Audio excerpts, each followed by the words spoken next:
बुलढाणा जिल्ह्यातील शेगाव तालुक्यातील पूर्णा नदीकाठच्या काही गावातील नागरिक एका वेगळ्याच भीतीच्या छायेखाली वावरत आहेत। याचं कारणही तितकंच अजब आहे। सुरुवातीला डोक्याला खाज येणे, त्यानंतर 3 दिवसातच टक्कल पडत असल्याने नागरिक भयभीत झाले। एकतर आधी चीनमधून भारतात आलेल्या HMPV विषाणूमुळे लोक चिंतेत आहेत, त्यात आता हा कोणता भयंकर आजार, असा प्रश्न इथल्या गावकऱ्यांना पडलाय।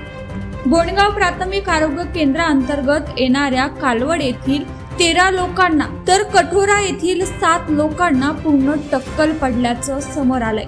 नेमका हा काय आजार आहे याबद्दल अद्यापही आरोग्य विभागाला समजला नाही।